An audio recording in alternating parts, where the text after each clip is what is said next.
We're going to move to further debate, and I recognize the member for Beaches East York. Thank you very much, Madam Speaker. Good afternoon, everyone. I'll be sharing my time with the energetic member from Scarborough-Guildwood. This afternoon, I will focus my comments on the active transportation portion of Bill 212, Not Reducing Gridlock and Not Saving Lives Act 2024. This government never lets the facts get in the way of a good story. So I'm going to take some time here to debunk the malarkey that they've been spewing all over this province about safe cycling infrastructure. I'm going to speak on fact versus fiction. Fiction. 1.2% of Ontarians commute to work by bicycle. Fact. 22% of Ontarians bike on a daily basis. That's 3.2 million people. Fact. 68% of Ontarians ride a bike on a monthly basis. Fact. As of September 12, 2024, people in Toronto have taken 4.7 million bike share trips. Ridership surpasses previous years and is expected to be more than 6 million bike share trips by year's end. That is equivalent to almost 40% of the population of Ontario who are hopping on a bike in a single year. Fiction. Bike lanes clog up our streets and cause congestion. Fact. Toronto has 5,600 kilometres of roads, and less than 5% of those roads have bike lanes. Fact. The 401, the Don Valley Parkway, and the Gardiner have no bike lanes, and they are backed up with congestion beyond belief. Fact.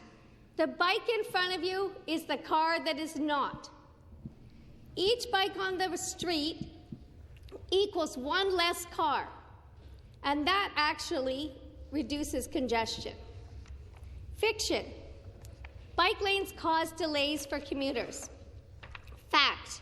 In a study of 9 new and popular bike lanes in Toronto, including Yonge Street, University Avenue, and Bloor Street, the average delays of traffic post-bike installation was about 30 seconds.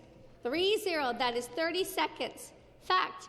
Some of this can be chalked up to the fact that traffic is getting worse everywhere. It is hard to isolate the impact that bike lanes have because they exist alongside other things like construction, like development that slow down traffic. After all, many of Toronto's most congested streets do not even have bike lanes on them. And remember, when someone who drives chooses to bike instead, it is one less car on the road. Fact. 87% of Ontarians are people who bike and people who drive. It is not us versus them, it is us, period. Stop trying to divide us. Fiction. Small businesses suffer with bike lanes. I'm going to tell you a story of the Bloor Street bike lanes. Fact. Monthly customer spending and the number of customers increased at the shops after the bike lanes were installed. Fact. Road safety for all road users has improved with fewer fatalities after the bike lanes were installed. Fact. There is no evidence of increased response times as per Chiefs of Toronto Fire and Toronto Paramedics. Fact. Brian Burchell, the General Manager of Bloor Annex BIA, asks, are we building highways or are we building main streets? Because highways do not encourage Main Street economic activity. Fiction. Cyclists do not bike in the winter. Fact. Montreal is cleaning Toronto's clock. They are leading the charge in installing the most bike lanes in North America. Calgary and Edmonton are also investing in safe cycling infrastructure. They are winter cities. Fact. We are in a climate emergency and winters are getting warmer. We should get more people onto their bikes and out of the cars to help slow emissions. Fact. Fiction. You are stuck in traffic. Fact. You are traffic.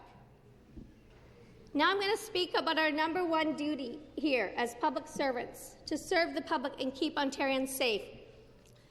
We need to provide housing, to fund education, to build transit, and ensure access to health care, and keep Ontarians safe overall.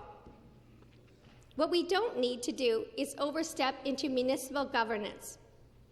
This bill is smoke and mirrors to distract from the real issues at hand.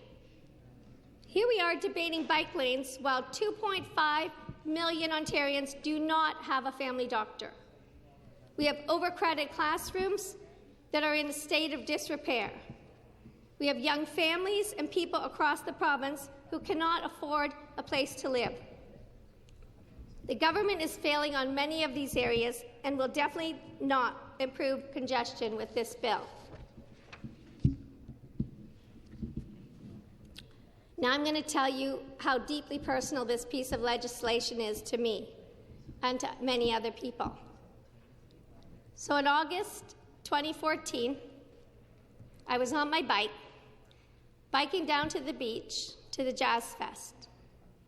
And I was biking down Woodbine Avenue, and I stopped at the red light at Gerrard and Woodbine. When it was green, I crossed. There was no one in front of me, no one beside me, and I was biking at the side, as I always do, because there were no bike lanes. And out of the corner of my eye, I saw a car getting closer and closer to me, and next thing you know, I saw the metal of the car coming into my handlebar. And I got knocked off my bike onto the road. As I was going down, I wasn't sure if I would ever get back up. I didn't know what the outcome would be. And I was scared for my life.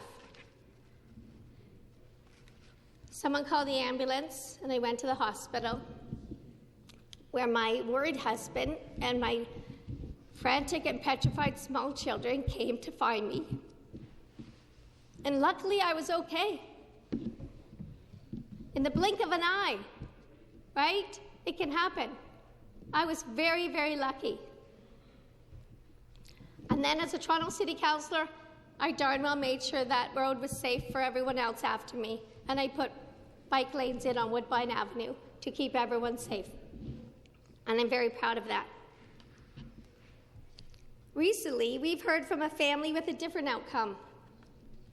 Alex Amaro, a beautiful 23-year-old young woman, did not survive her cycling collision in 2020 on Dufferin Avenue. She died on a street with no safe cycling infrastructure while she was simply trying to get home. Alex's parents, George and Karen Amaro, told the story of their daughter's tragedy on CBC recently and wrote the Premier a letter entitled, "Bike Lanes Could Have Saved Our Daughter." Before any of you vote on Bill 212, I implore you to listen to that interview and hear Alex's story. Her father, George, made a poignant and pleading comment when he said that we definitely want motorists to get home safely, but we also want everyone to get home safely to their loved ones. So why is this government pitting people against each other? Why is the life of a person who drives more important than the person who bikes? Why does this horrendous bill prioritize your life over mine?